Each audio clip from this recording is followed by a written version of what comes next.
ponerle un poco de contexto a nuestra hermana Karime y nuestra hermana Agustina, nosotros estamos siguiendo una línea de estudio bíblico panorámico, ya desde Génesis hasta el Apocalipsis. Vamos como en la clase número de cualquier. Tengo todo anotado acá.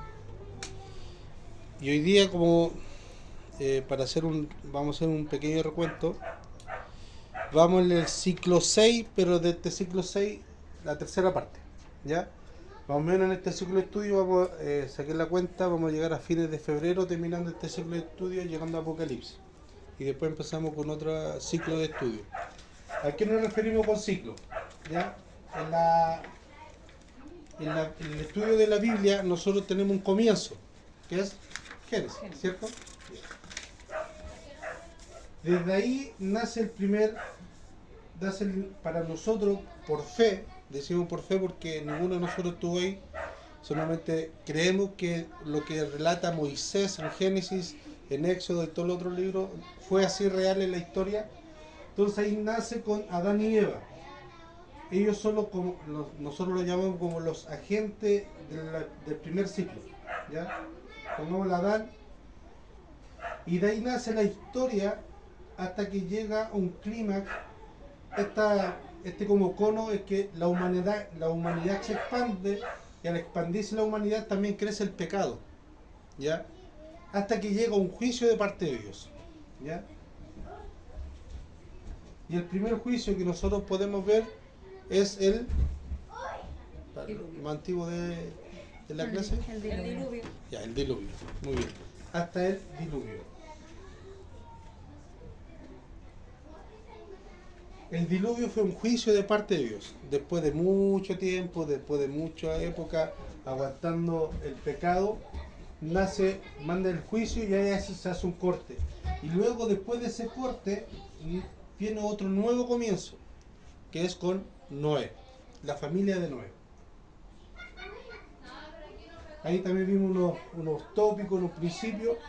Y también, a medida que la historia se fue narrando junto con Noé, la humanidad fue creciendo, y conjunto que la humanidad crecía, la maldad también crecía. Llegó un clímax donde también vino un juicio de parte de Dios, ¿ya? Y ese juicio de parte de Dios fue la Torre de Babel, ¿ya? Y así la historia se va repitiendo cíclicamente. Aquí en el diluvio, Dios elimina la raza humana a excepción de la familia de Noé, que eran 7 integrantes. Acá no la elimina por una promesa previa que él hizo, pero sí las confunde y las separa. Ya no hay un mismo diálogo, ya no hay una misma relación, sino que cada uno se separan según su lengua. Y así se ha ido narrando la historia a través de la humanidad.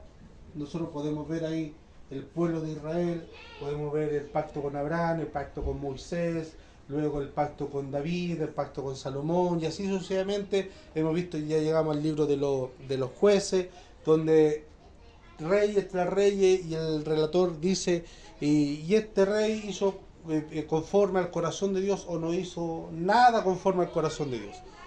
Y el libro de los jueces termina diciendo que en esos tiempos no había juez y cada uno hacía lo que bien le parecía. Fue una etapa bien oscura en la humanidad, ¿ya?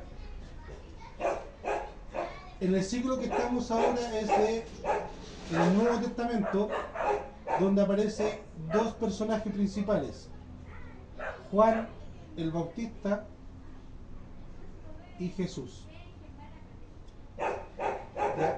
Y como nosotros lo nombramos no es por importancia, sino que como lo presenta el relato bíblico.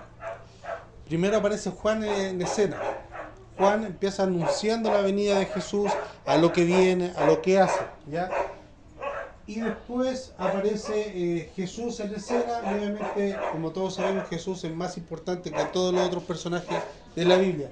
Pero cada uno de ellos nos relata cierto hecho, cierta etapa que nosotros podemos ver como en el Antiguo Testamento como sombra de lo que vino a cumplir Jesús acá en la tierra, ¿ya? Otro tema en el relato o en el panorama bíblico es que la historia que nos cuentan los libros en la Biblia no son cronológicas. ¿Qué quiere decir eso? Que, por ejemplo, encontramos a Esdras, que está casi al principio del Antiguo Testamento,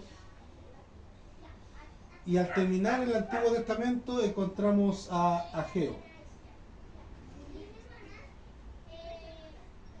¿Ya? Y entre medio de estos dos libros está Nehemías, está Job, los Salmos, Lamentaciones, Isaías, Jeremías, y encontramos varios libros. Nosotros encontramos que cuando leemos estos libros, tiene una secuencia cronológica, como que Esdras es más antiguo que Ageo por la posición que se encuentra en la Biblia. Pero no es así. Ageo, Zacarías, Esdras y Nehemías eran contemporáneos, vivían en la misma época, ¿ya? Al igual que el libro de Jueces, por ejemplo, si usted abre la Biblia, el siguiente libro que viene de Jueces es... Abre la Biblia.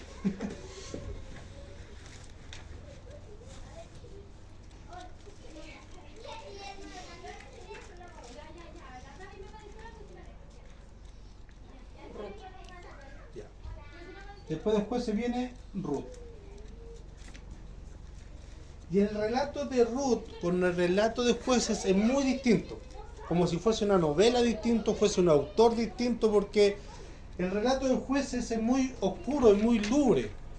Todo hacía lo malo, nadie no obedecía a Dios. Y el relato de Ruth viene a ver como una novela romántica de un salvador en un caballo blanco. Viene a salvar a esta pobre doncella y la rescate de la miseria, que esta mujer había quedado ciega de los ojos. No, ya es una teleserie venezolana. Es una Ruth que se casó, su esposo murió, tuvo que empezar a mendigar con su nuera le dijo váyase, y él dijo no, yo me quedo contigo, a donde tú vayas yo voy, y de repente aparece un pariente lejano que la puede redimir, sacar de andar mendigando de lo que sobra ahí de la feria o de la cosecha, y la redime, y de ahí viene una línea descendiente que nos conecta con Jesús, ¿ya? Pero los relatos son como distintos. Entonces nosotros pensamos que en la línea del tiempo, bíblicamente, están Jueces y luego viene Ruth, cronológicamente. Pero no es así. El libro de Jueces con el libro de Ruth son paralelos. Ocurren casi en la misma época. Un pequeño desfase, pero son paralelos. Que nos cuenta que en medio de toda la oscuridad que había en Jueces, Dios seguía obrando un plan de redención, un plan de salvación que se proveyó a Ruth en medio de todo. Así igualmente con el castigo del diluvio, donde Dios tenía toda la potestad y la autoridad y el derecho de eliminar por completo la raza humana, Él no, Él se proveyó y se guardó para sí un remanente. ¿Ya? Vamos bien hasta ahí, ¿cierto? Si hay duda, consulta, pueden levantar la mano. Esta es una clase de repaso, vamos a repasar todo lo que hemos visto. Así que si hay duda, consulta. No sé si quieren anotar. ¿Me pasó hojita? Sí, sí. Ya, entonces, eso es un aspecto importante a considerar, que todo lo que nosotros leemos, lo que omite, no quiere decir que no ocurrió. Por ejemplo, el día de la mañana hablábamos con mi esposa que en dos etapas, por ejemplo, entre Adán y Moisés, en el relato bíblico nosotros encontramos que Dios habla constantemente con Moisés. Hace esto, hace lo otro, hace aquí, acá, construye. Pero encontramos entre Adán y Noé, no encontramos ese diálogo. No encontramos como que Dios le habla, interviene, la aconseja, que habla con Caín, o que lo que pasa después de Caín, que salen del huerto. Porque si nosotros le seguimos el relato bíblico, Dios crea el huerto del Edén, hace a Adán y a Eva en el huerto, se portaron mal, Dios los castiga, los saca, Caín mata a su hermano, y de ahí lo encontramos con Noé. Pero si nosotros seguimos esa secuencia, es como que hubiese pasado una semana. Pero en el intervalo de capítulos, versículos, transcurrieron varios años. Ya Caín y Abel, suponemos nosotros, el relato bíblico no nos dice mucho, Caín y Abel ya eran adultos ya eran grandes. Entonces, entre medio de lo que pasa, desde que salieron, si nosotros leemos, salieron del huerto y viene al tiro el relato de Caín y Abel que mata a su hermano, de Caín que mata a su hermano. Pero ahí transcurrieron años. Y también a tener a consideración que en esos tiempos vivían mucho tiempo, muchos años. ¿Ya? Entonces, ¿eso quiere decir que no hubo diálogo? No, simplemente que para nuestro beneficio, o el propósito del Espíritu Santo para nosotros, no es algo necesario. ¿Ya? Pregunta, ¿Adán y Eva tuvieron más hijos? Sí. ¿Eran necesarios para nosotros, para la historia salvífica? No. ¿Conocer los nombres? No. Caín y Abel sí eran necesarios, importantes, relevantes para la historia. Y así sucesivamente.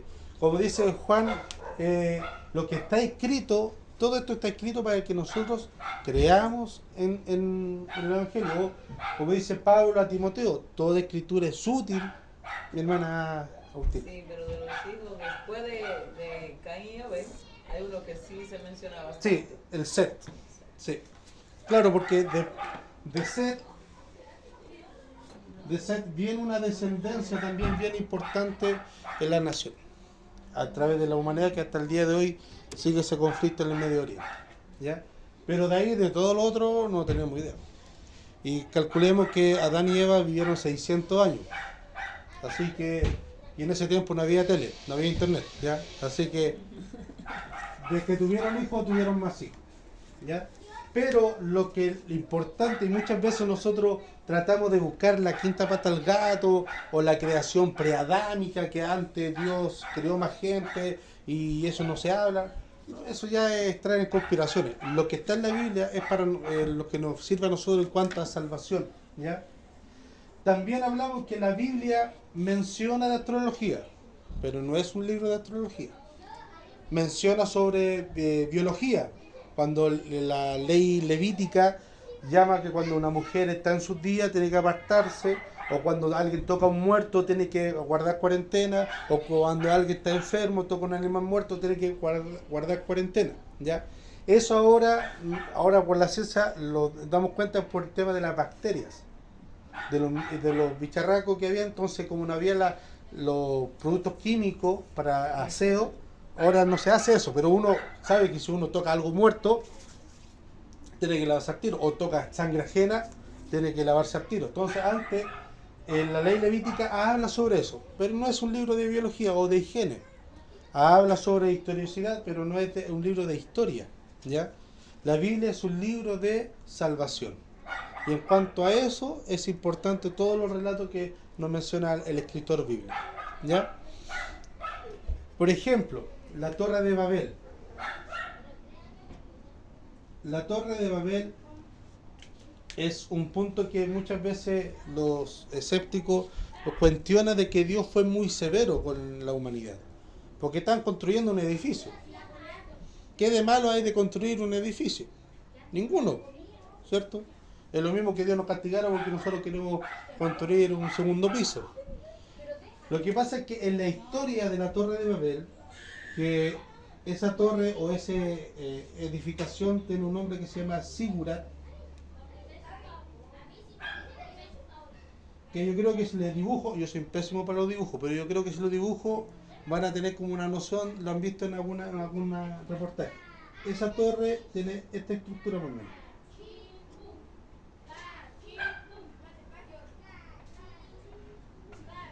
¿Ya? ¿La han visto en algún lado? Por ejemplo, estas construcciones son, por aquí hay escalinatas, aquí hay unas puertas, acá también. Pero estas son los mayas, los incas, en Singapur, en toda esa cultura más, los hindúes también, las pirámides, tienen otra estructura, pero estas son como escalinatas gigantes, ¿ya? Esto se llama Sigura. El tema es que esta edificación y todo lo que conllevaba la edificación es ahí donde se radica el problema. ¿Por qué razón? Porque aquí ya empezaron, uno, a tener un gobierno autónomo, que lo vimos también, un gobierno autónomo desplazando a Dios del control, ¿ya? Segundo, cada piso, cada habitación que tenía, tenían una imagen en la cual se le rendía culto y adoración, que eso se llama panteísmo, ¿ya? Por ejemplo, había una imagen para el sol, para la adoración al sol, para Venus, para Júpiter, para la lluvia, ¿ya? Entonces, el otro problema era la adoración. Si nosotros vemos cada relato bíblico, por ejemplo, el relato del diluvio, o sea, el Babel, el relato cuando Eliseo se enfrenta a los 400 falsos profetas, ¿ya? De Baal, Elías.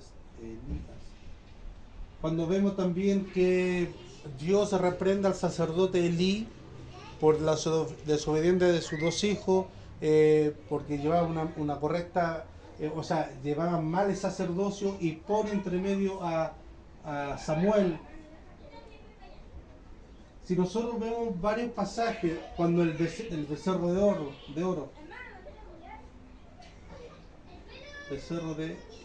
oro, y así otros pasajes más, vemos que lo que a Dios siempre le ha desagradado y ha castigado ferozmente es cuando se presenta una mala adoración. Por ejemplo, en la Torre de Babel, aquí se estaba desviando la adoración a Dios. Yo pensaba que Dios le trajo a ellos la confusión. Era porque ellos querían hacer la torre que llegara al cielo. Claro, llegar al cielo. Pero lo que pasa es que, a ver, si nosotros decimos simplemente que Dios castigó porque ellos querían llegar al cielo, y la Biblia constantemente nos invita a que nos acerquemos a Dios, incluso en Jerusalén, por ejemplo, este es el llano de Jerusalén, el valle, y si había un pequeño montículo, lo que se construía ahí arriba era el templo. Sí, pero lo que pasa no era tanto que ellos querían llegar al cielo por servirle a Dios, sino era como que ellos tenían como ese poder y esa autoridad que podían llegar al cielo. Claro. No era que querían adorar al Señor y subir al cielo. Entonces, perfectamente, ¿por qué? Porque cuando nosotros corrompemos nuestra adoración, ya no buscamos agradar a Dios, sino que en esta construcción ellos querían hacerse de un nombre, de importancia sobre la faz de la tierra. Pero eso no nace de la noche a la mañana, nace de cuando nosotros desviamos la adoración. Así igualmente cuando nosotros en los cultos, en las congregaciones, empezamos a desviar la adoración a Dios, los cánticos, la liturgia, las predicaciones, y hablamos más del hombre, eso poco a poco va a ir corriendo todo. Por ejemplo, el caso de Lot, cuando se separa de Abraham. El relato bíblico dice que Lot estuvo lejos de Sodoma y Gomorra. Pero nosotros leemos un capítulo o dos capítulos más adelante y nos encontramos que Lot estaba sentado a la puerta de Sodoma. Entonces, claro, en un principio su corazón estaba lejos de la corrupción. Pero cuando uno se empieza a desviar de a poquito, entonces yo creo, así aquí jugándome a título personal, que cuando empezaron esta construcción, yo creo que empezaron de buena manera. Lo mismo el becerro de oro. ¿Qué dice Aarón? Aarón dice, tráigame todas sus cosas de oro, lo fundimos, hacemos un becerro, adoramos y hacemos fiesta a Jehová. En su corazón, usted lee el relato, en su corazón dice, vamos a hacer celebración a Jehová, pero a través de un becerro. O sea, la intención de él, si lo podemos decir, era correcta, pero la forma era totalmente desviada porque fue por opresión del pueblo, ¿ya?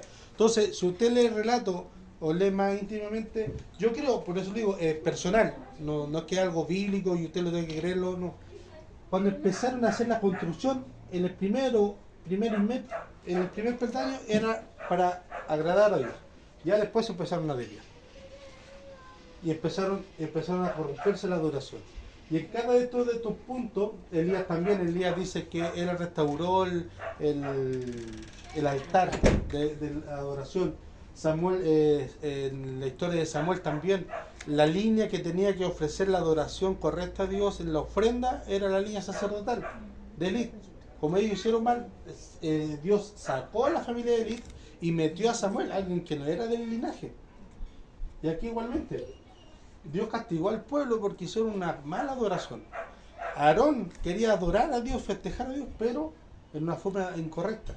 Entonces, cada punto que nosotros podemos ver, el diluvio, la torre de Babel, así, hemos visto que cuando el pueblo, la nación de Israel se desvía, que la nación de Israel era, una vez se dice, pero ¿cómo leen la historia? ¿Cómo puede ser tan bruto? Pero si nosotros vemos la historia de la humanidad, es eso. Hay un dicho aquí en Chile, dice, escoba nueva, barre bien. Ya con el tiempo ya se empieza a desgastar. ¿Ya? Así igualmente es la historia bíblica que nosotros hemos estado viendo. ¿Ya? Y en cada uno de estos juicios irrumpe Dios porque la adoración ha sido tocada. Cuando llegamos a Jesús, la adoración también, cuando Él irrumpe, la adoración también fue tocada. Entonces, y ahí vimos varios puntos en la parte de Jesús, pero no quiero llegar todavía tan rápido allá. ¿Ya? ¿Aquí alguna consulta, algo que acotar también? No. Y entonces,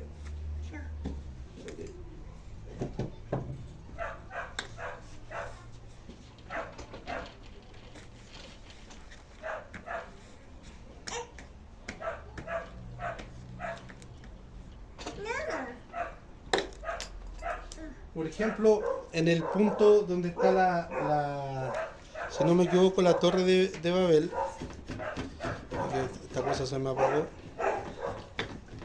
Ahí sí.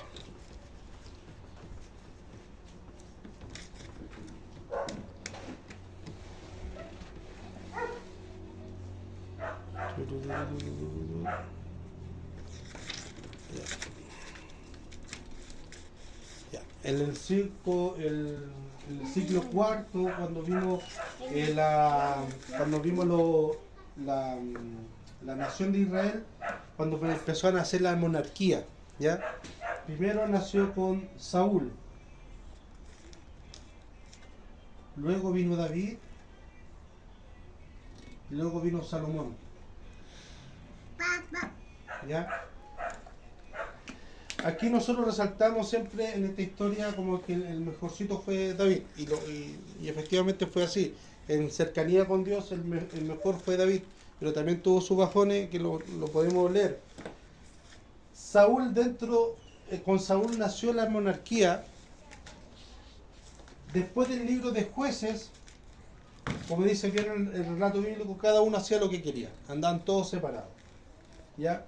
Luego que Josué entró a la tierra de Canaán, supongamos que esto es Canaán, la empezó a dividir por tribu, ¿ya? Me quedo como un pan, pero bueno. ¿Ya? La empezó a dividir por tribus, 1, 2, 3, 4, 5, 6, 7, 8, 9, 10, 11 y 12. ¿Ya? A las 12 tribus. Empezó el tiempo, y como es de la raza humana, cada tribu empezó a ver por sí mismo, para el beneficio de su propia tribu. Los de Leví para los de Leví, de Judá para los de Judá. Entonces cada uno veía para sí, ya no estaba el sentido de nación Israel de que cuando salieron de Egipto. ¿Ya? Cuando salieron de Egipto, todo era un pueblo, todos eran uno. Cuando cruzaron el Mar Rojo, todos se alegraron. Y todos estaban, y cuando querían agua, todos alegraban. Cuando eran beneficiados por el maná, todos eran beneficiados. Pero cuando con Josué entraron a la tierra prometida y empezó a dividir con el tiempo, los clanes fueron velando para sí mismos. Y el principal trabajo de Saúl fue reunir a la nación, o dar el sentido de nación de Israel. Unir a las tribus, unir a los pueblos, unir al ejército, unir la economía, unir también la adoración, unir todo eso. Porque cada vez que tenían batalla estaban todos divididos. Entonces ahí nació también, desde la mirada humana, que la nación quería un rey como la otra nación, porque estaban totalmente divididas. Ahora, la voluntad de Dios era darle un rey a Israel en su mente, en su corazón, antes que la nación alegara a Dios que quería un rey. En el corazón de Dios estaba esa idea desde antes. ¿Qué dicen ustedes?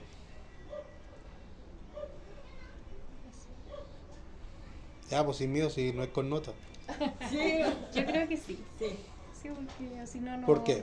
porque prometió hacerlo en nación Ya, Y y que había por ahí va. gobernantes ¿Y había qué? y que iban a haber gobernantes sobre ellos. Ya.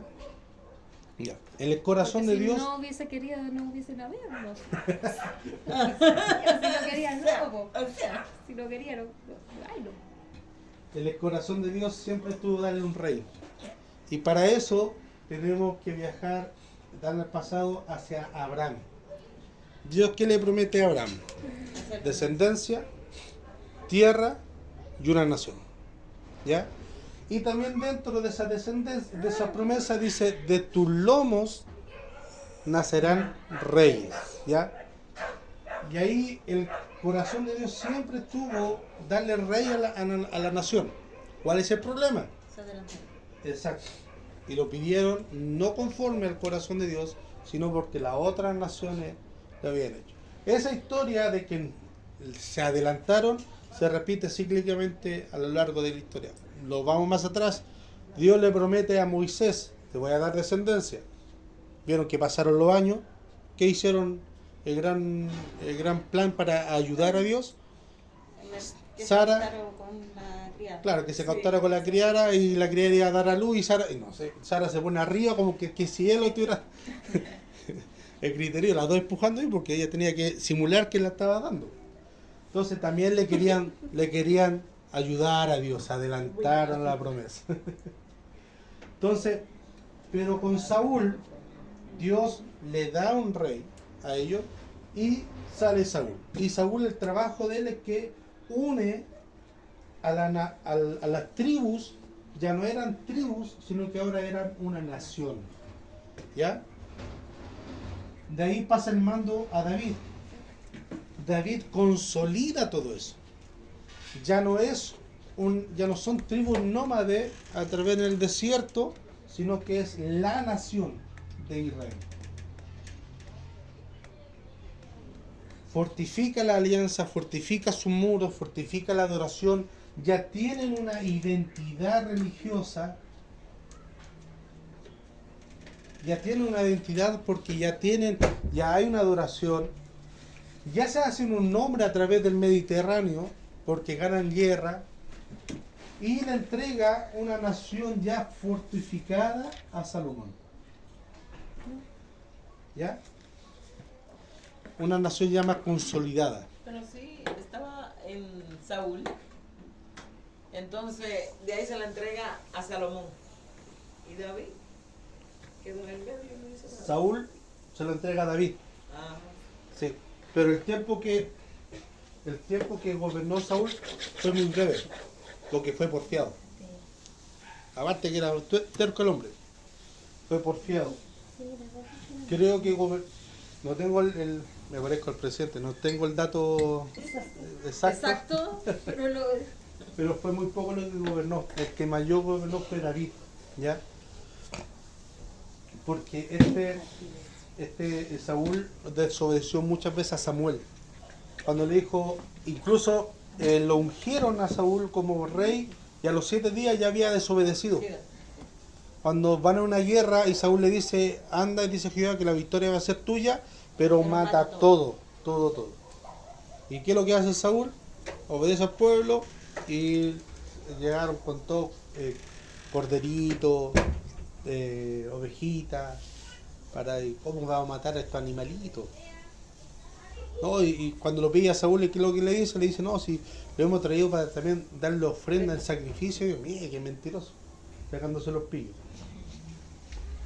Y ahí lo recibe David. Y ahí conocemos la historia de David, que fortificó, le dio riqueza a la nación, es que pudo edificar los muros, pudo edificar el templo, el palacio también. Y también vino la pereza. Sí, hay algunos que están malenas.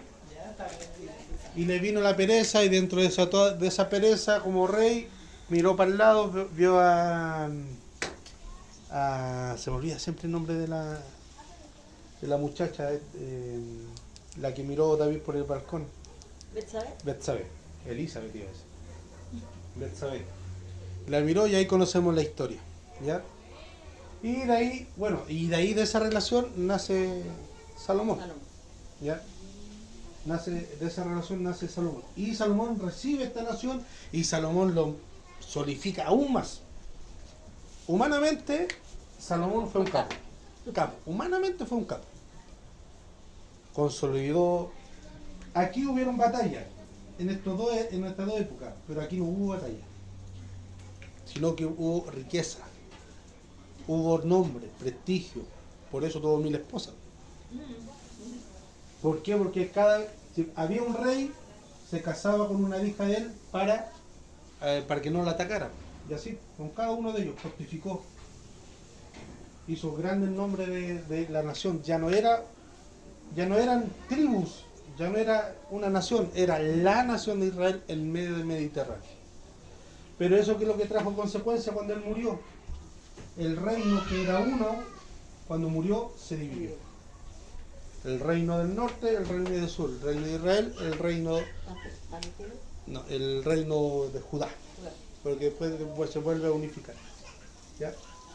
Bueno, eso también después ha traído hasta el día de hoy consecuencias, conflictos entre ellos, y ahí nacieron dos partidos políticos, religiosos, los saduceos, los fariseos, y así otros más, y ahí empezó la división ya más interna, y empezó el tole más religioso. Yo estoy media confusa. Diga.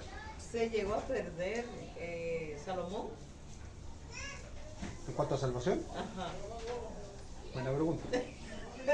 Sí, porque que la historia de él. Está bien que en la ocasión cuando él le pidió, cuando el Señor le dijo que él quería, y él lo que le dijo que le diera sabiduría, fue un buen punto. Pero que de ahí hizo tantas cosas que no sé si hasta divina llegó a consultarnos. Sí. Entonces ahí es que Alguien dijo, cada quien pide de lo que carece. Salomón no pidió riqueza porque ya era rey, ya tenía riqueza. El papá David le había dejado buena herencia. Pidió sabiduría para poder gobernar. Para poder gobernar, no sabiduría en la vida. Pide para gobernar, no para la vida. Pidió sabiduría para poder gobernar a este pueblo, ¿ya? Por eso le dije, como hombre fue un capo. Pero también vemos que eso es la consecuencia de lo que Salomón dijo. Ahora, respecto a su pregunta, no puedo decir ni sí ni no, porque la Biblia no me dice nada de eso, ¿ya? Ahora, si podemos tirar línea y que quede entre nosotros de lo que hizo Salomón, para mí es difícil. Porque como lo que usted dijo, él,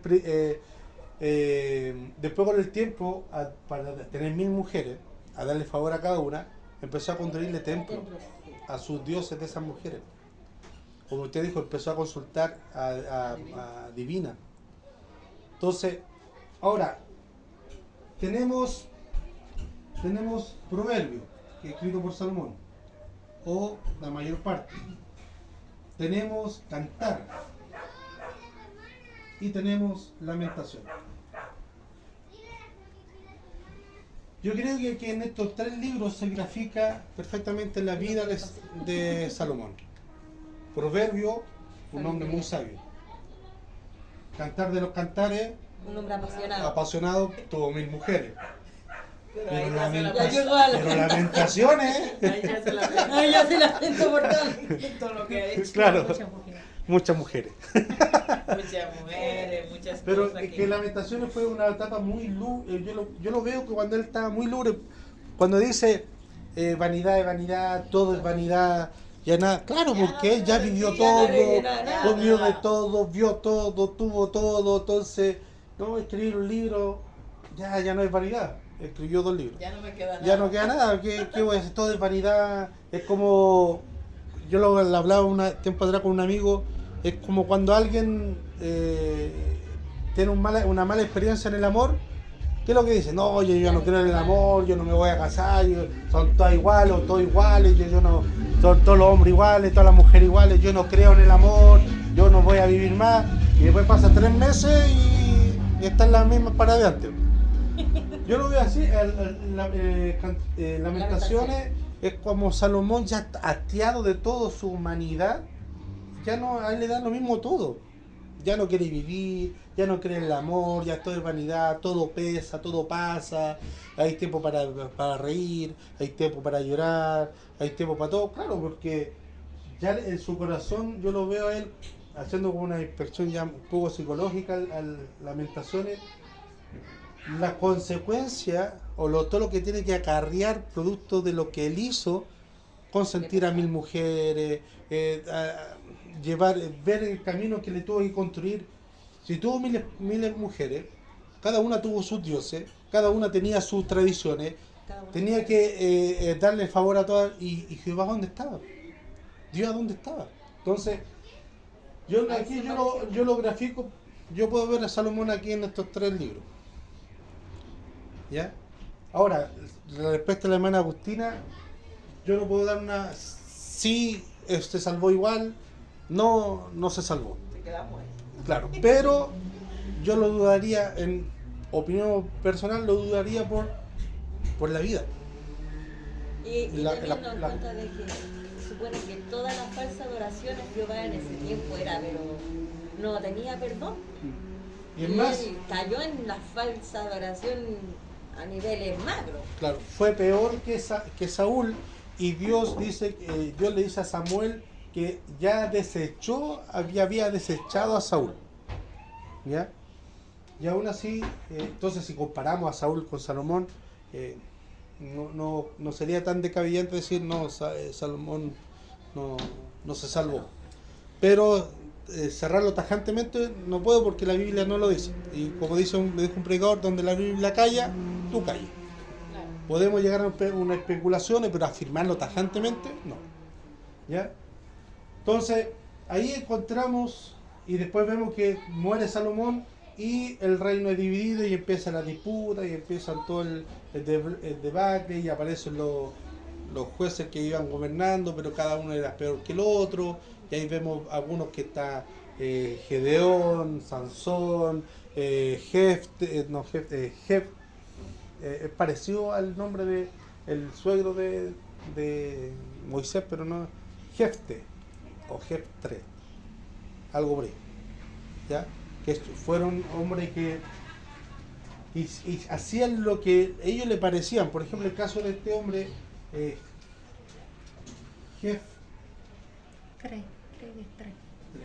este hombre nació de una relación fuera del matrimonio. El papá tuvo relaciones con otra mujer y nació este hombre. Los hermanos, por nacer en esa condición, lo desecharon. También era mal mirado, le hacían bullying en el pueblo y se fue. Llegó un tiempo que venían muchas batallas enemigos a la nación de Israel y fueron los ancianos de la tribu, fueron a pedir la ayuda. ¿Ya? Fueron a pedir la ayuda para que hacerle frente a estos guerrilleros. Él le dice, yo lo voy a apoyar, y Dios le habla a este hombre y le dice, mira, la batalla va a ser tuya, la victoria va a ser tuya, yo te la voy a dar. Y este hombre va y ¿sabe lo que hace? Va ante el pueblo y dice, empieza a orar y dice, Señor, si tú nos das la victoria, cuando volvamos del campo de batalla, yo te voy a sacrificar lo primero que se me cruce en el camino. En palabras bien chilenas, la Biblia será otro tema. ¿Qué necesidad tenía si Dios ya le había dicho antes que hiciera ese teatro? Ninguna. ¿Qué es lo que pasó? Fueron a la batalla, ganaron, venía de regreso y lo primero que cruzó, la hija. Y para honrar que para ante la nación que su palabra era de peso, porque ahí antes la palabra era de peso, tuvo que hacer eso, le comentó a la hija entró en llanto, dijo, padre, permíteme 2 meses irme a la montaña con mi amiga a llorar para hacer esto, y vuelvo, anda, ve, y el relato dice que desde ese tiempo es costumbre, todos los años, que las doncellas vayan a llorar y a hacerle como tributo a la hija de este hombre, ¿ya? Entonces así, esa historia nosotros podemos ver en este lapso bien oscuro, bien lúgubre. Siempre había un chispazo de luz, pero bien oscuro. Yo me digo, pero así como él dijo que cualquiera que se le atravesara, pero también Dios pudo ponerle otra cosa que no fuera su hija. Pudo. Eso era para ver la fe de él. Porque... O que no hay fe, porque qué necesidad de decirle, por ejemplo, usted hoy día Dios le habla a usted, a cada uno de ustedes dice, mira, yo la respuesta que tú me estás, la respuesta a la petición que tú me estás pidiendo hace años, yo mañana te la voy a responder. Ya, y usted va a la iglesia así confía porque Dios le habló, po. No es que alguien le contó, no, Dios se apareció y le habló audiblemente. Y usted va a la iglesia y se pone a orar, Señor, te pido, si hoy día tú me respondes, yo voy a hacer esto y esto y lo otro. ¿Qué necesidad tenía? Ninguna, porque Dios ya se la había dado. Dios no le puso, mira, yo te voy a dar la batalla, pero sacrifícame a tu hija.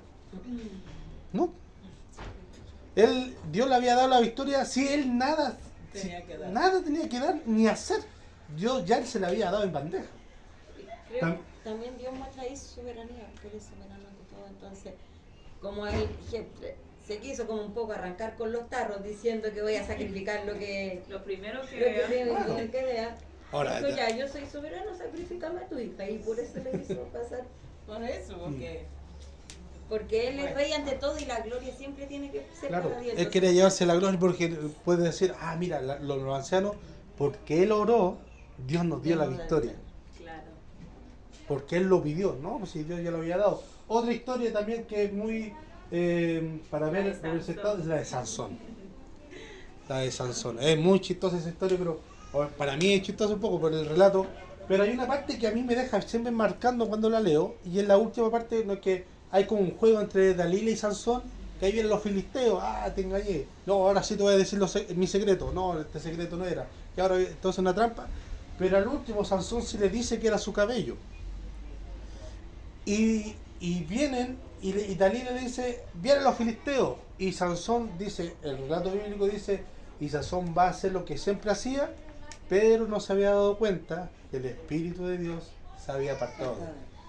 Y eso a mí cuando yo lo leo, cuando lo leo, me estremece porque es terrible sentir el favor de Dios, tener el poder de Dios, y literal, el poder de Dios en un hombre, porque no hay otra historia, no había otro ser humano con esa fuerza que nos relata la Biblia.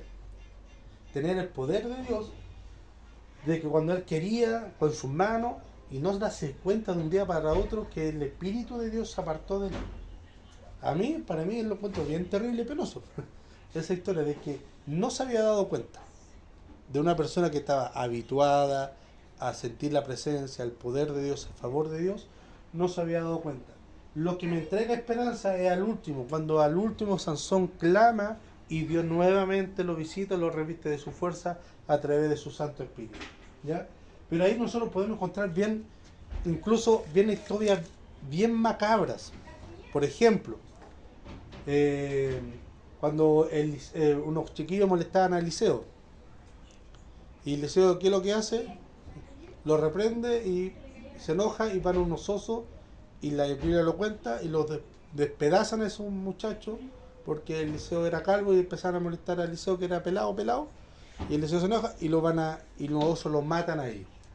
También otra historia de una mujer que unos hombres descuartizan a una mujer y sus partes la distribuyen por muchos lados, la mandan por muchos lados para mandar una advertencia. ¿Ya? Esas historias son bien macabras. Ahora, en ese aspecto es lo que a mí me gusta de la Biblia. Por ejemplo, si alguien dice, no, que la Biblia es un invento humano, un invento macabro, Si yo soy el autor de la Biblia y tengo un plan para conquistar el mundo, para embobar a la gente, yo voy a contar puras maravillas. No voy a contar lo malo de los personajes. No voy a contar la historia macabra. No, si David nunca pecó. David nunca pecó. Ocultar eso, ¿para qué? Para dejar que estos libros de gente santa, superior, iluminada. Pero cuando yo veo estos relatos, estos pasajes de que David peca, de que Sansón es torpe, se deja llevar por sus pasiones, de ver a un Pedro también iracundo, eso me trae más esperanza de que eran hombres igual que yo. Claro. Y la Biblia dice que Elías, el gran profeta Elías, que él oró y la lluvia paró. Oró, la lluvia volvió. Oró, cayó fuego del cielo. Resucitó a un muerto. Y por el milagro de él, prodigio de él, una familia entera comió durante un año el tiempo de sequía. El gran profeta Elías. ¿Qué nos dice el hebreo? Que Elías fue sujeto a pasiones iguales que nosotros. Entonces, esos relatos oscuros que algunos dicen, mira, no, nos relatan que la Biblia es honesta en encontrar los relatos. No maquilla, no oculta y también nos trae esperanza a nosotros, es decir, que estos son humanos. Esta gente es humana, es igual que nosotros. ¿Ya? Bien. Entonces, viendo todo esto, que el relato bíblico en el Antiguo Testamento hay un poco de desazón, hay un poco de confusión y la adoración ya se empieza a desviar, aparece estos dos personajes, Jesús y Juan el Bautista. ¿Ya? Aparecen en la historia de la humanidad y ese cambio es totalmente radical. Tan radical que hasta el día de hoy no hemos visto otro suceso igual que ellos. Juan el Bautista fue importante. ¿Por qué razón? Porque vino a anunciar y vino a cambiar, a poner como la piedra, cuando uno hace construcción y pone como la piedra inaugural que le llaman, o la piedra base, cuando empieza la construcción, hace una ceremonia, no me acuerdo bien cómo se llama el nombre, pero... La primera piedra. En mi país dicen la zapata. La zapata, ya. Primera piedra. La primera piedra, la zapata. Entonces, Juan el Bautista viene a hacer eso, porque es el cambio, ya con él empieza el cambio de la predicación. Claro, como él dice, abrir camino. Incluso, muchos de sus contemporáneos los confundieron a los dos. A Juan el Bautista le dijeron, ¿tú eres el Mesías? O uno de los profetas. Y a Jesús también le dijeron, ¿tú eres el Mesías o uno de los profetas? ¿O eres la resurrección de Juan el Bautista? Entonces, ¿qué? Eran en poder, en autoridad, eran similares, pero obviamente Jesús era superior a él. Incluso Juan el Bautista estaba consciente de eso. Dice, viene uno después de mí, que yo bautizo en agua, pero él va a bautizar en fuego. Yo soy indigno de siquiera atar o desatar el cordón de sus sandalias. Y si lo llevamos a la cultura de aquella época, eso lo hacían los esclavos con sus amos el esclavo de bajo rango. Alguien que eran esclavos ahí por pura gracia. Y habla sobre Jesús. ¿Ya? Y en las dos últimas clases, para que ustedes también sepan, tenemos un pequeño canal de YouTube donde ahí estamos subiendo todas las grabaciones. ¿Ya? Entonces ahí se pueden poner al día. Son como 8 videos y cada uno dura como 1 hora 10, así que tienen harto para entretenerse. De ahí les voy a mandar el link en el grupo, ¿ya? Entonces, hablamos sobre Juan el Bautista, pero obviamente a todos los que nos encanta y queremos conocer más es sobre Jesús. Entonces, lo que estamos viendo ahora es lo siguiente. Lo que ya hemos visto es Jesús a través de los 4 evangelios. ¿Ya? Los 4 evangelios tenemos a Matías, Mateo, El Matías está con la luz. Marco, ¿ah? El Matías está con la luz. Mateo, Marcos, Lucas y Juan. ¿Ya? Estos son los 4 evangelios que nosotros tenemos. ¿Pudieran haber existido más? Sí. Pero lo que tenemos hasta el día de hoy son estos 4. Dentro de estos 4, el más antiguo es Marcos. Marcos es el evangelio más antiguo. Que se dicen que Mateo y Lucas se basaron en los relatos de Marcos para muchas cosas, para confirmar muchas cosas. Marcos es el evangelio más corto, luego le sigue Lucas y luego le sigue Mateo. ¿Ya? Marcos es el más corto que los evangelios. Dentro de los 4 evangelios, estos 3 son llamados evangelios sinópticos. ¿Ya?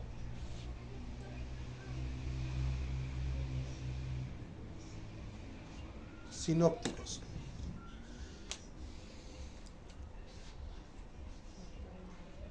Lo de Mateo, Marcos y Lucas. Y el libro y el evangelio según Juan corre por cuenta propia.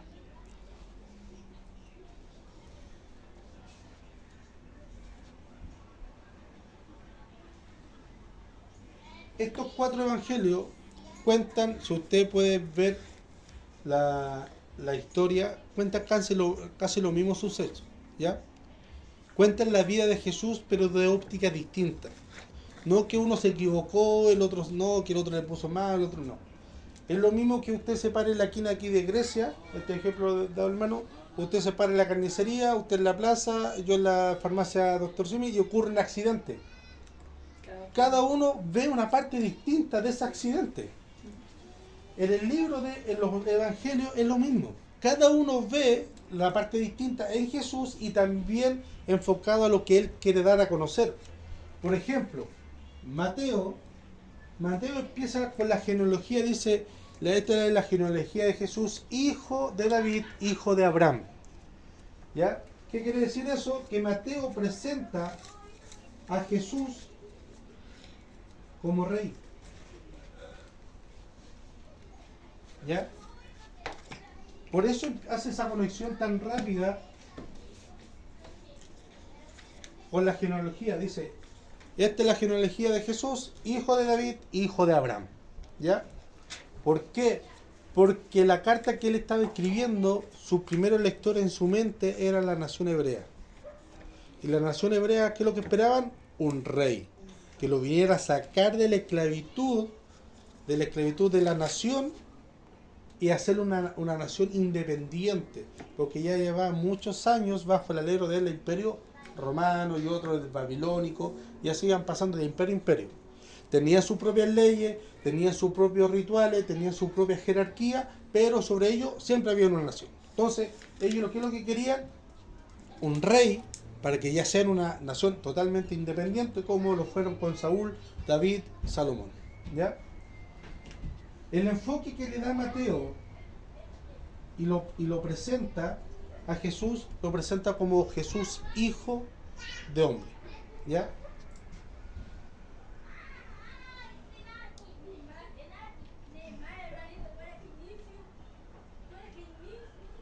Hijo de hombre. Ese es el título que Mateo resalta en el Evangelio. Y ese título para nosotros es muy simple, pero para la mente de la nación hebrea es muy importante. ¿Ya? Marcos.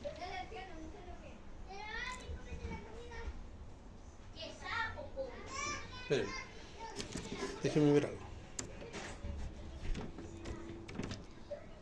Esa, ¿cómo se llama? Como autoridad, si podríamos decirlo, del ser humano en aceptar o rechazar el mensaje. ¿Ya? Y ahora lo que hemos estado viendo, que estamos aquí con el Evangelio de Juan, que es un evangelio muy particular, un libro muy, para mí muy hermoso y de mucha profundidad. Hemos visto algunos aspectos. Por ejemplo, Juan empieza distinto que los otros 3 evangelios. Juan empieza muy similar que el Génesis. Por ejemplo, Génesis dice, en el principio Dios creó los cielos y la tierra. Y Juan, ¿cómo empieza? En el principio estaba el verbo... leamos Juan primero antes de andar chamullando. Juan 1. Sí, Juan 1:1. En el principio era el verbo. El El verbo verbo era con Dios y el verbo era Dios. Ya, entonces, y todos los otros tres evangelios empiezan con la genealogía. Pero Juan no, empieza distinto. ¿Por qué? Porque su fin era distinto. Juan quería dejar, aquí nosotros lo diferenciamos en el estudio como, a este le pusimos Juan el Evangelista, para diferenciarlo con Juan el Bautista. ¿Ya? Juan el Evangelista, su fin era muy distinto. Su fin era claro, decir, al quien leyera este libro, le quedara claro que Jesús era Dios. No era un Dios, no era alguien iluminado, no era alguien que tenía el favor de Dios, no. Él era Dios encarnado. ¿Ya? Y con esa pequeña frase, ¿puedo borrar acá, cierto? Sí, Dígame. que yo tengo ahora un rompecabezas. Porque Juan, ahí estamos hablando de los 4, ¿eh? Ujú. Pero ese es San Juan. Sí, Ya, porque Juan el Bautista es uno, pero también hay otro Juan. claro. Que, Bueno, que hay varios Juanes.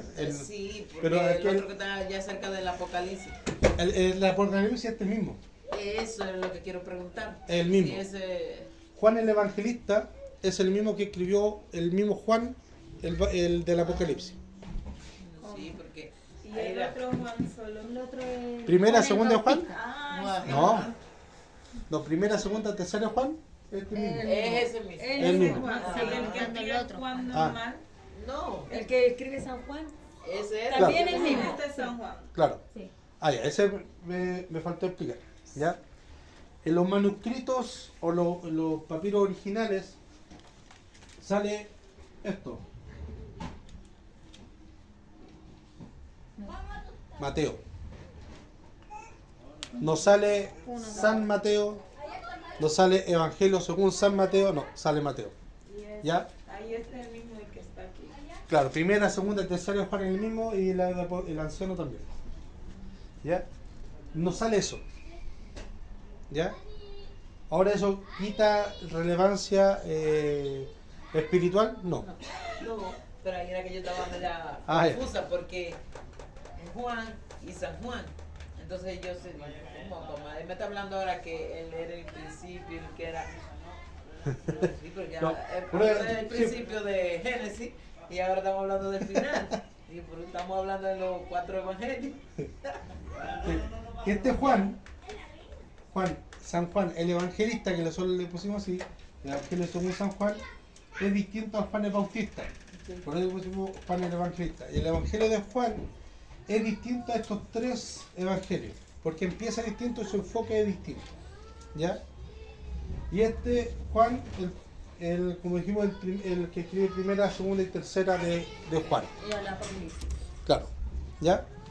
¿Vamos bien hasta ahí? Sí. ¿Ya armamos el rompecabezas? Ya no hay mala Ya. cosa. No, ya no. ¿Ya?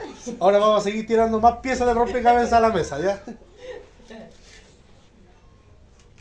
Juan, el evangelista, empieza diciendo en el principio era Dios, el principio era el verbo y el verbo era Dios. Ahí ya Juan empieza al tiro a decir o a demostrar cuál era el fin de su carta. ¿Por qué razón? En el principio era el verbo.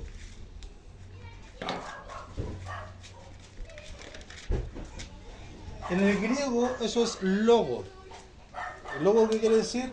Como la sustancia primordial. Por eso la Reina Valera lo traduce como el verbo. El verbo, ¿qué es lo que es para nuestra gramática? La parte importante de la oración, ¿cierto? Lo que conecta tanto la acción con el sujeto es el verbo. ¿Ya? Hoy me salió bueno y eso que siempre fui malo en literatura y gramática. Me escuchara a mi profesor, estaría orgulloso de mí. ¿Ya? Entonces, el verbo, logos.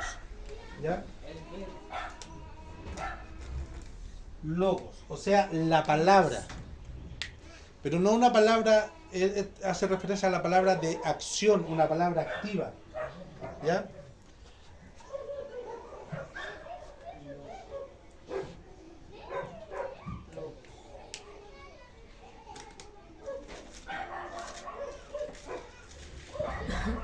¿Ya? Voy a borrar ahora, ¿ya? ¿Puedo borrar? ¿Sí? Sí. Esta parte, igual, me gustaría que quedara bien clara. Si me entienden, me interrumpen nomás.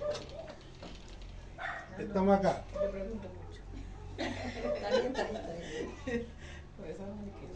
Logos. Palabra.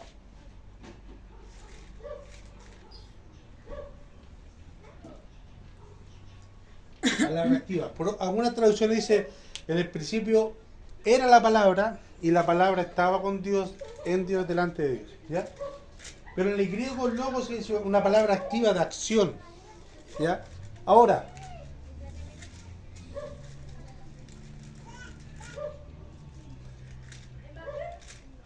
en la filosofía griega, ese logos era lo que le daba fuerza a la creación y al universo que se conocía en aquella época. Ese logos era el que daba todo el sentido de la existencia.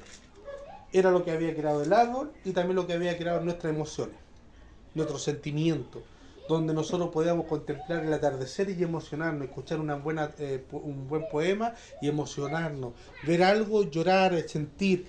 Eso era el logos, esa fuerza que no se conocía, esa magia que había en el aire cuando se escuchaba una buena música y a uno le hacía sentir en la piel. Ese era el logo que nos impregnaba y que estaba en todo lugar y que era parte de todo y en todo y conectaba a todos, ¿ya?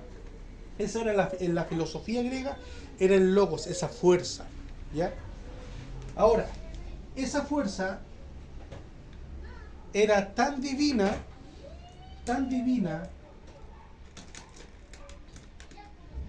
y santa, era una fuerza divina y santa. Otro aspecto de la filosofía griega era que el cuerpo humano era la esencia, la base de todo lo malo en la tierra, ¿ya? Todo lo malo, los pleitos, las violaciones, la ira, todo nacía del cuerpo, de esta carne. Y lo que estaba dentro, esa emoción que nos impulsaba a hacer cosas, era algo divino. Entonces, este logos, que era divino, era imposible que ocupara un cuerpo terrenal porque era algo contaminado. Entonces,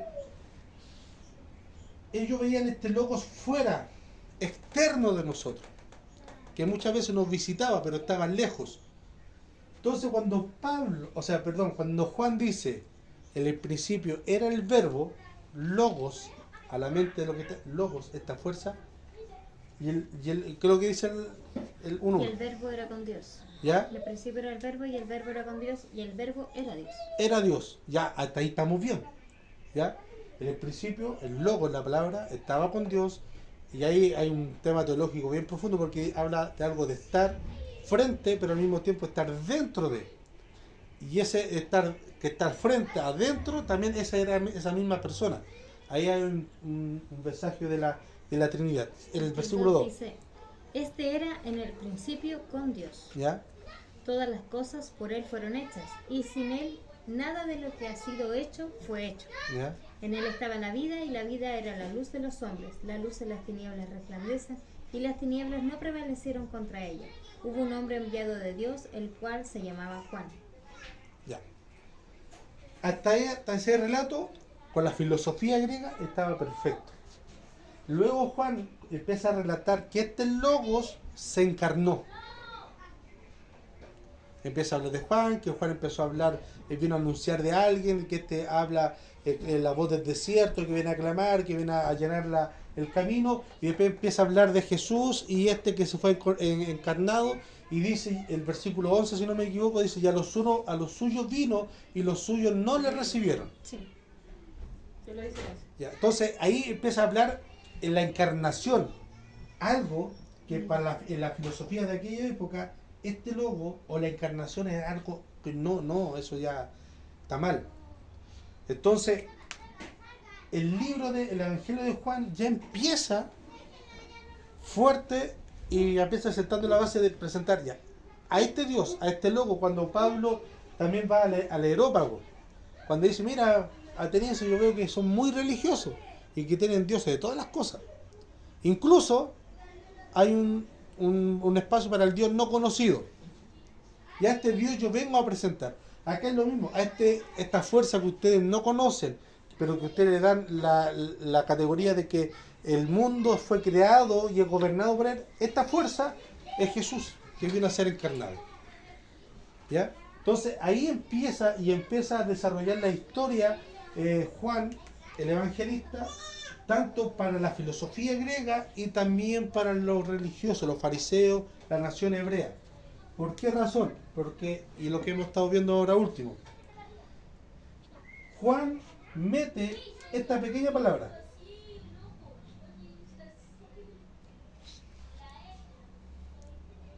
Esto es una Y por si acaso. ¿Ya? ¿Ahí sí? Yo me quedé. Esto soy. Esto soy. Sí. Era una T, ¿ya? Esta pequeña palabra, yo soy. El otro evangelio también lo relata, pero Juan lo resalta en su escrito. El yo soy. Así como esta pequeña palabra, el logos, chocó en la mente de los filósofos griegos, la palabra yo soy chocó en la mente de los hebreos, de aquellos que leían. ¿Por qué? Porque decía que este yo soy, que antes se le presentó a Moisés, ahora viene a ser encarnado en Jesús. Y Juan presenta siete frases donde se autodenomina como yo soy el pan de vida, yo soy el buen pastor, yo soy... ¿La anotaron o no? Las 7, la alumna ahí más antigua.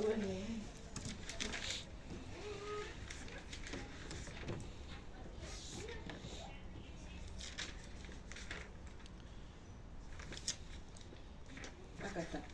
Yo soy el pan de vida, yo soy la luz del mundo, yo soy el buen pastor, yo soy la resurrección y la vida, yo soy el camino, la verdad y la vida, yo soy la vid, yo soy la puerta. Perfecto. Esos son los 7 yo soy que Jesús se atribuye a sí mismo como el yo soy. ¿Ya? Así no que yo lo Así mismo como yo soy. Pero también dentro de estos relatos, 1, 2, 3, 4, 5, 6, 7, de estos relatos de Jesús del yo soy, si usted lo puede ir leyendo, entre medio de estos conceptos, también hay pequeñas frases donde Jesús se atribuye así el yo soy. Cuando dice, cuando están en el mar y están asustados los discípulos, y dicen no teman, yo soy. Calma. Cuando se presenta, están ya al final ya y le dice tú eres el rey de los judíos, yo soy. ¿Ya? Y así pequeñas frases o pequeños conceptos que Juan en su narrativa empieza a mostrar ya que empieza a comer la mente de los religiosos de aquella época. El yo soy el pan de vida, yo soy el buen pastor, yo soy la resurrección y la vida, ¿ya? Y también, entre medio de esto yo soy, Juan, el evangelista, empieza a mostrar a Jesús que empieza a sustituir ciertas fiestas judías, ¿ya? Por ejemplo, la que vimos fueron 3 fiestas. Fueron 3 ocasiones que Juan nos muestra que Jesús lo vino a sustituir. La primera fue el Sabbat.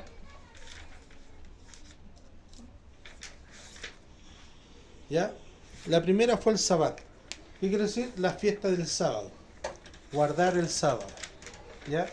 Vimos ahí cómo Jesús habla y representa en la experiencia de cuando sana a un enfermo en día sábado. Ya no era la primera vez. Jesús ya lo había hecho. Pero ahí ya Jesús dice, ya empieza a plantar las bases de que Él es el día sábado.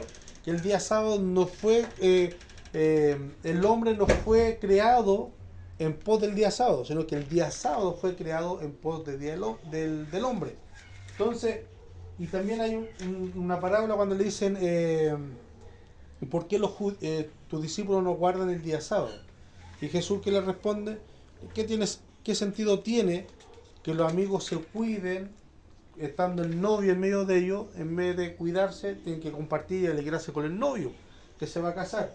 Así igualmente Jesús en el relato bíblico, que esto lo podemos ver en Juan capítulo 5, del versículo 1 al 47, sí,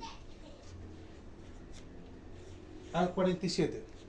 Entonces ahí nosotros podemos ver cómo Jesús, dentro de toda esa, de la sanación, de la discusión que hay dentro de con los mismos judíos, los fariseos, habla y habla y empieza a decir que Él es el día, Él es mayor, cuando habla dice uno mayor, uno más grande que el templo está acá, uno más grande que Abraham, uno más grande que Jonás está acá, así igualmente uno más importante que el día sábado está acá.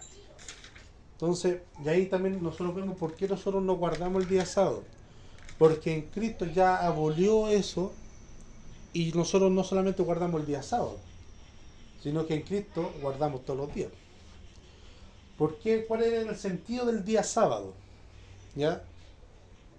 Guardar el sábado para los judíos no era juntarse en la plaza e ir con la familia de picnic o ir a un parque o a la playa o a Fantasilandia a pasarlo bien. No. El día sábado era que de la mañana a la tarde no se hacía nada, pero lo que se hacía es que el dueño de casa, el jefe de familia, le hablaba todo el día de la ley mosaica a su familia. Podríamos decir que todos los sábados eran retiros espirituales de la nación judía. Ahora algunos dicen, no, nosotros guardamos el sábado, pero lo podemos ver en cualquier otra cosa, menos en lo que era el sentido para los judíos de guardar el sábado. Si nosotros vamos al Antiguo Testamento y vemos que lo que era guardar el sábado, era que el dueño de casa, supongamos acá, llamara a sus criados, a sus esclavos, a su esposa, a sus hijos, a la esposa de los hijos, a los esposos de sus hijas, los sentaba a todos y empezaba a hablarles sobre la ley mosaica. Empezaba a hablar el Shema, oye Israel, Jehová nuestro Dios uno es, les empezaba a inculcar, bueno, ahora comamos de lo que se hizo ayer, para que no se perdiera el tiempo, y seguía nuevamente todos los sábados. Entonces eso era guardar el sábado. No era decir, ya hoy día descansamos, ¿a dónde vamos? Vamos al río Jordán, pues, a bañarnos, y ahí se juntaban todos los pueblos, no, todos en su casa pensando en la ley mosaica. Y eso para nosotros ya no tiene sentido espiritualmente, porque en Cristo ya estamos ya completos. En Cristo ya esa ley ya no está solamente en nosotros guardarla delante de nosotros, sino que está y debería estar en nosotros, ¿ya? Otra fiesta que Jesús también y que nos presenta a Juan el Bautista es que si esta cosa se me vino al límite. Están jugando ahí adentro. Ah, no, pues están. ¿Ah? La fiesta del tabernáculo. Sí, que se me borró la hoja. Sí, la otra fiesta es la fiesta del tabernáculo.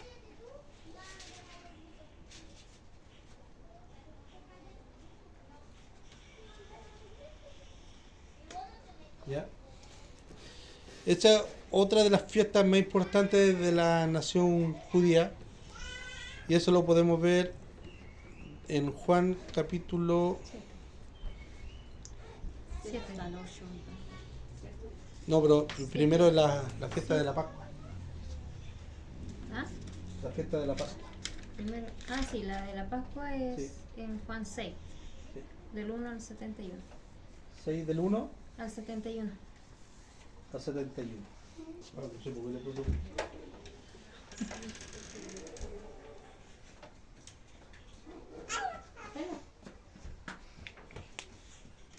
Hola. Ya, esa es otra fiesta que Jesús vino a sustituir, la fiesta de la Pascua, que recordaba a la nación judía el paso de la salida de Egipto, la pasada por el desierto hasta llegar a Canaán. Y recordaba sobre todo cuando el ángel de la muerte pasó por Egipto. Y ahí Jesús se manda la frase, dice, yo soy el pan de vida. Dice esa frase, yo soy el pan de vida. ¿Ya? Y por último, la fiesta de los tabernáculos. Sí, ese era del 7.1 al 8. Y después del 7.1 al 8, y después al 60. 60. Empieza el capítulo 7 y termina cuando termina el capítulo 8. ¿Ya?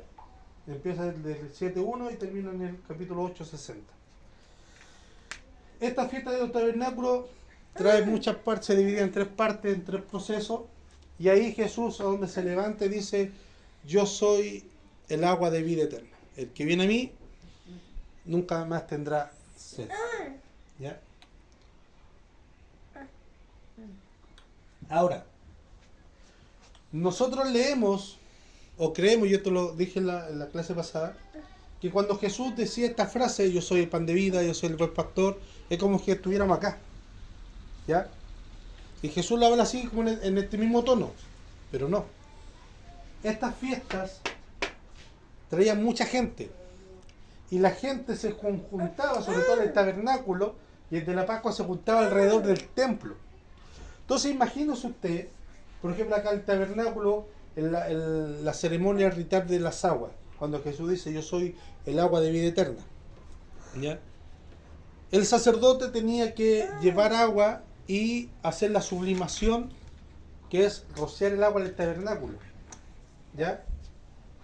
Y había, obviamente, era un ritual y era una ceremonia, pero solemne. Nadie hablaba, estaban todos ahí expectantes, y Jesús, y estaban todos silenciosos, y el sacerdote va a echar el agua al tabernáculo, esa agua consagrada, para subliminar, y de repente se para un compadre en medio de la gente y grita.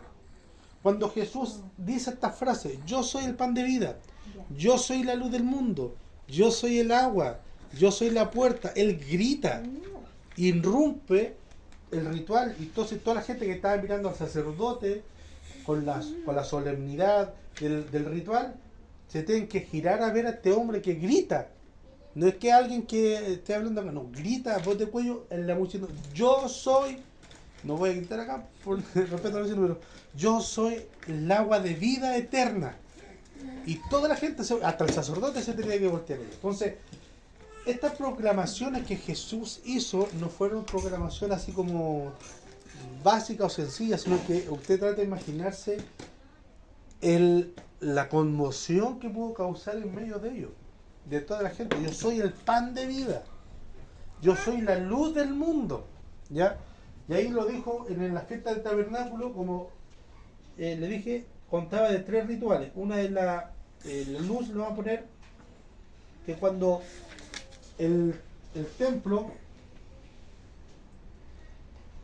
se dividía en tres partes. Y una parte principal se le llamaba el patio de las mujeres, que ahí, hasta ahí nomás las mujeres podían entrar en esa época.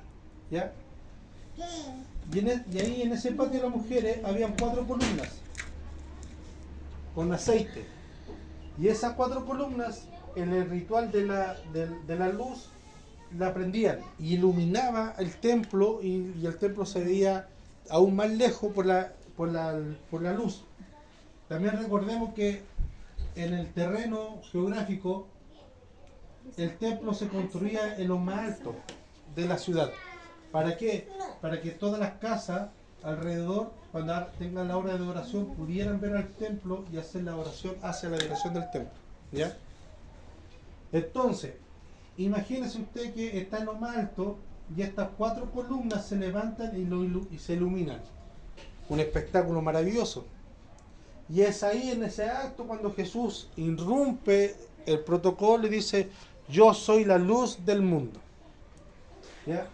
Y así igualmente. Y también está el ritual del agua, que el sacerdote llevaba agua y lo echaba en el altar para limpiar y purificar ese lugar. Y también estaba el otro ritual, que se me olvida, acá está, de las ramas, el rito de las ramas.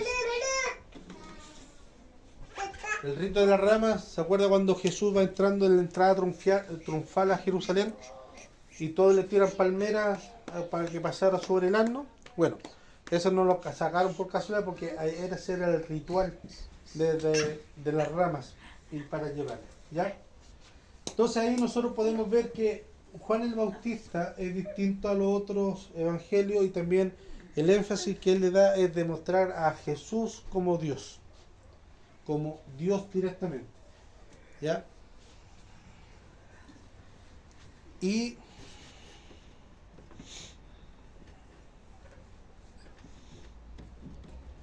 claro, y ahí terminamos, quedamos en la clase pasada. ¿Ya? Entonces desde septiembre empezamos. Desde septiembre hasta la fecha eso es lo que hemos visto, a grandes rasgos. ¿Ya? Un gran repaso. ¿Ya? Entonces todavía seguimos viendo a Jesús dentro de los evangelios. Ahora lo que vamos a ver es la expansión de este cristianismo. Cómo ha crecido, y ahí viene otro tema importante, pero que yo encontraba que era necesario hoy día hacer ese repaso para que no estuvieran tan colgados. ¿Ya? Sí, eran los que yo no tuve las primeras clases. Claro, la primera clase tú no estuviste, está ahí con la adolescencia. ¿Alguna duda, consulta, sugerencia, reclamo? No hay devolución de dinero, por si acaso. ¿Por qué cobrar? Entonces, ¿por qué hacemos esto?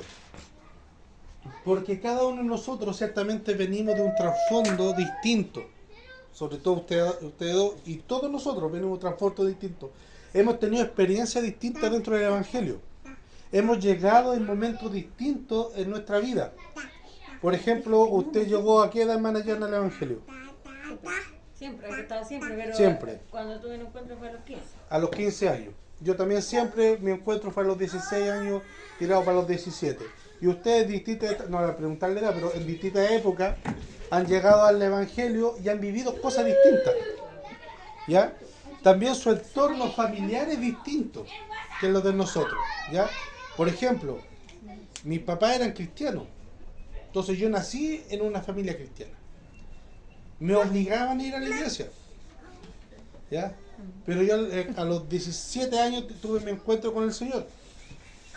Pero, independiente de eso, nosotros vamos a tener miradas distintas a conceptos de la Biblia. Por ejemplo, en temas de los dones, la salvación, el tema de la liturgia igual. Vamos a tener conceptos distintos. Pero todos debemos tener un concepto general de la Biblia. Sí, amén. Entonces, si usted me dice, pastor, yo creo que esto y así acá, allá, y yo le pregunte, ¿pero por qué lo cree? No, que vi un video en YouTube. Vi un video en TikTok que me pareció bonito e interesante. No, pues ahí yo le decirle, no, usted está mal. Lo que yo le voy a decirle, o si usted me dice, porque yo lo leí con un estudio honesto, sin ser la Biblia, por esto, pasaje de la Biblia. Ah, está correcto. Está bien, pero mire, este pasaje, este versículo, usted lo está tomando mal. O decirle, mire, yo sinceramente concuerdo con usted, yo estoy equivocado, usted tiene la razón. Cuando hay base bíblica, es mucho más fácil defender lo que nosotros creemos. ¿Ya? Por ejemplo, ¿usted por qué cree en la Trinidad? ¿Usted cree en el Espíritu Santo? ¿Cree en Jesús? ¿Cree en Dios? Pero explíqueme la Trinidad. El Padre, el Hijo y El Espíritu Santo. O uno dice, no, que es como el huevo. Es como el huevo. ¿El huevo qué es lo que tiene? Clara y yema. Tiene clara, yema y la cáscara. Y la cáscara, ¿cierto? O algunos dicen, es como el agua. El agua es líquida, sólida y gaseosa, ¿cierto? Pero es la misma agua. Pero grafican... Pero algunos lo grafican así, el agua, pero eso queda corto a lo que es la Trinidad en sí. ¿Ya? Por ejemplo, y esto lo puse en la primera clase de por qué íbamos a estudiar esto. Un hermano, cada cierto tiempo, amigos y hermanos por Facebook, me manda, pastor, sé que tengo esta duda, y alguien me mandó un video de un pseudo apóstol que llamó al Espíritu Santo que no debería ser la tercera persona de la Trinidad. Y él lo catalogó así. Por ejemplo, hay un podio, ¿cierto? El primero, el segundo y el tercero. ¿Ya? Uno cuando gana uno en un concurso, ¿con cuál se recuerda? Con el primero. Levemente se acuerda del segundo. Del segundo y del Y el tercero, sepa moya, sepa Dios, ¿ya? Entonces dice, no, eso está mal, nos debiese graficarse así, porque nadie se acuerda del tercero, siempre se acuerda del primero, ya. Lo que está haciendo acá es es comparando la Trinidad con una jerarquía. Nosotros no podemos decir que Dios Padre es mayor que Dios Hijo y mayor que el Espíritu Santo. Los tres son iguales, ¿ya? Porque los tres son Dios, ¿ya? Decir que el Espíritu Santo, por ser tercero, es una fuerza de Dios. No, el Espíritu Santo no es una fuerza. Porque en la Biblia nosotros vemos que el Espíritu Santo se enoja, se contrista y el Espíritu Santo siente. Una fuerza no hace eso. Una persona puede hacer eso, ¿ya? Entonces él dice, no, el Espíritu Santo está el llamado, no es bueno decir que el Espíritu Santo está en tercer lugar. Si lo vemos como jerarquía, como campeonato, no. Pero bíblicamente no es así. Nosotros le llamamos Dios Padre, Dios Hijo, Dios Espíritu Santo en primero, segundo, tercer lugar, por cómo se revela bíblicamente. Nosotros primero en el Antiguo Testamento vemos a Dios solo, en la Trinidad completa. Luego vemos a Jesús, que lo vemos pero separado de Dios. Ahí lo distinguimos. Pero cuando Jesús se va, y lo vamos a ver, ¿quién aparece? El Espíritu Santo. En el relato bíblico nosotros lo vemos así, por eso lo vemos en esa categoría. No porque uno es mayor, el otro es menor, sino que simplemente por eso, ¿ya? Entonces, en base a esa pregunta, nosotros debemos tener base bíblica. Entonces, esto es un panorama bíblico que nos advierte, o por lo menos creo yo que ha servido para aceptar la base de por qué creemos lo que creemos. De por qué creemos que Adán